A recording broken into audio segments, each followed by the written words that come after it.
মহিলাটি বলল যে আমি স্বপ্নে দেখেছি আমার ছেলে সাগর থেকে শুধু পানি পান করছে। হঠাৎ সেই মসজিদ থেকে এক ছাত্র বলল, তাই নাকি? আপনি যদি এই স্বপ্ন দেখে থাকেন তাহলে আপনার বাচ্চাটা মারা যাবে। ইমাম মুহাম্মদ ইবনে সিরিন পরবর্তীতে যখন আসলেন, এসে ছাত্রদের কাছে যখন জানতে পারলেন, তখন তিনি বললেন যে তুমি কেন এই স্বপ্নের ব্যাখ্যা করেছো? কারণ সাগরের লোনা পানি এটা যে সবসময় অযোগ্য, পানের অযোগ্য, ব্যাপারটা এমনটা নয়। সাগরের ভেতরে তো মণিমুক্তাও আছে। বরং আমি হলে ব্যাখ্যা করতাম যে তোমার ছেলে সাগর থেকে পানি খাচ্ছে, তোমার ছেলে অনেক বড় আলেম হবে। কিছুদিন পরে আরেক লোক এসে মুহাম্মদ ইবনে সিরিনের কাছে জানতে চাইলেন যে আমি স্বপ্নে দেখছি যে আমার ছেলে সাগর থেকে শুধু পানি নিয়ে খাচ্ছে। তিনি বললেন, আশা করা যায় তোমার ছেলে অনেক বড় আলেম হবে। ঠিকই দেখা গেল কিছুদিন পরে যেই মহিলাটি স্বপ্নের ব্যাখ্যা জানতে এসেছিলেন তার ছেলেটি মারা গিয়েছে।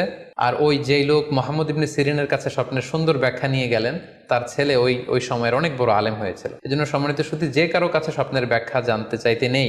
আর স্বপ্নের ব্যাখ্যা যদি করতে হয়, ভালো ব্যাখ্যা করতে হবে, তা না হলে চুপ থাকতে হবে। মহিলাটি বলল যে